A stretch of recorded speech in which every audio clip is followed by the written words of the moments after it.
Welcome to Down to Earth but Heavenly Minded podcast. Hosted by Irving Risch. Chapter 4: Everyday Life in Egypt 4,000 years ago. In order that we may better apprehend what life in Egypt was like in the time of its highest glory, that is, during the reign of Ramesses the Great, we give some few details, concerning which there can be no uncertainty. Amongst the rich, private life was not altogether unlike that which prevails in our own times. We have only to look at the accompanying picture to see how the ladies passed what might now be termed afternoon tea, with the dainties not so substantial. Etiquette and its compliments reigned.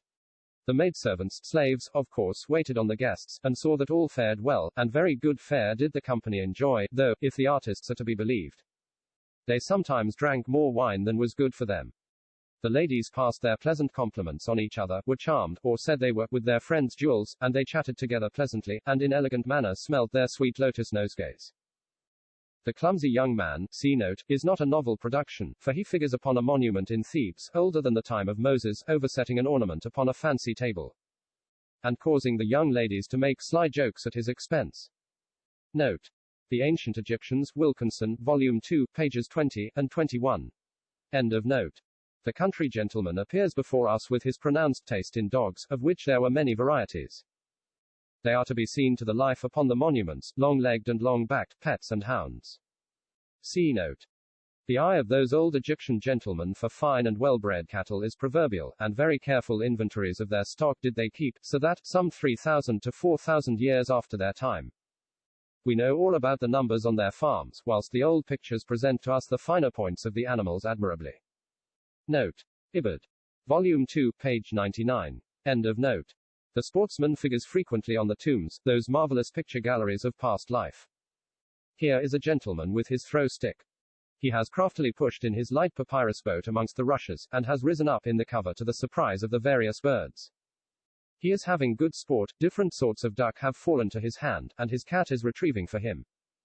This sportsman's puss deserves all commendation, for he is bringing in one bird with a gentle mouth, and holding two others with his paws. Either the Egyptian cats were more civilized than ours, or the Egyptians were more advanced than we are in the art of training them. The decoy duck sits on the prow of the boat, placidly accepting the wiles of the sportsman. The drooping papyrus rushes on his shoulder should not be overlooked, for it would seem that the sportsman had covered his head with them in order to screen himself from the birds he has surprised. There are two butterflies hovering about the rushes, and their introduction indicates the eye for nature that characterized the ancient artists. Her favorite sport was that of capturing wild animals. These were trained and domesticated. In this respect their art excelled ours, for pet lions, leopards, and hyenas are not at present in accordance with our notions of civilization. They had acquired a power in dealing with these creatures which we do not possess. The picture shows us the servants bringing home the captured game from the chase.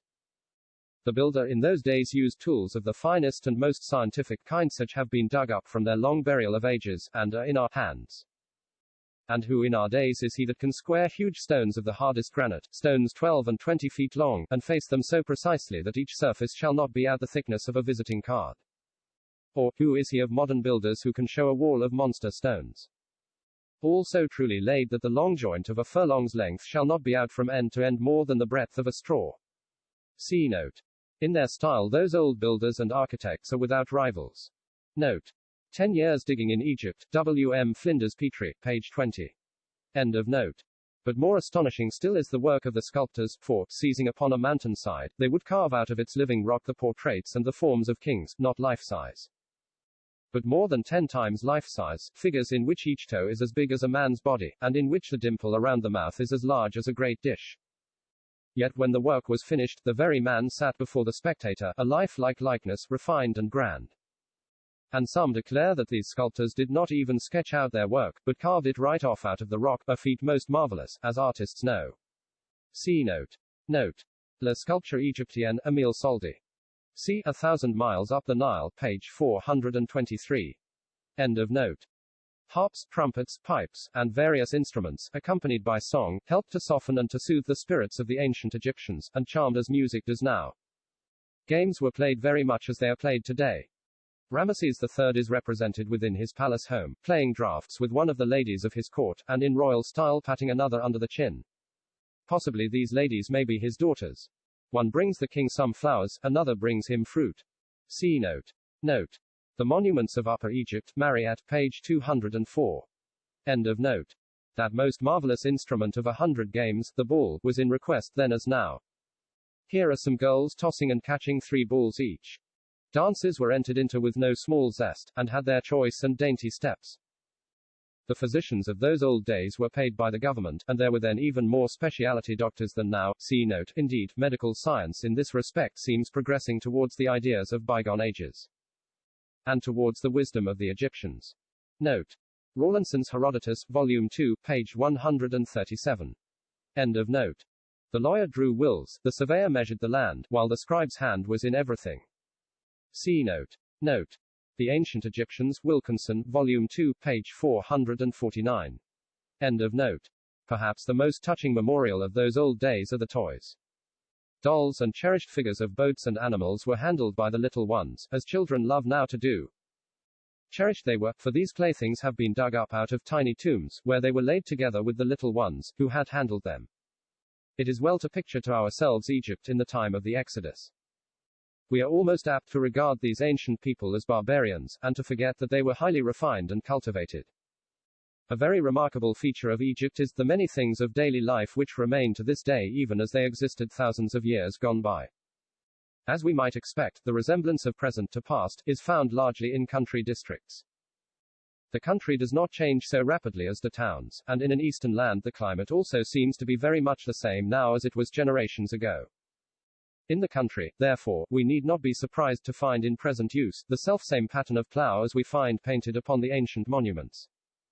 Also, all that seems necessary to ploughing is a scratching up some 3 inches of soil, the rest of the work being abundantly performed by the waters of the Nile. No manure is required, the deposits of the river affect the end desired. See note. Note. The Ancient Egyptians, Wilkinson, Volume 40, page 389. End of note. The 2 pictures give an overleaf of the modern and ancient Shadoof, show how similar is the mode of irrigating the soil to what it was in ancient times. In the region above the cataracts in Nubia, the resemblance of the present to the past is most striking. The very attitudes of the people are often precisely the same as they were thousands of years ago. The favorite dishes are served as they were in the day of Ramesses. Indeed, the pictures of everyday life represented on the ancient monuments might seem to be life studies of the forms and faces and character of the people of today, the scant, or nominal clothing of the children. The food upon the table, the posture of the servants, are as they were in the days of the great pharaohs of Moses's time. See note.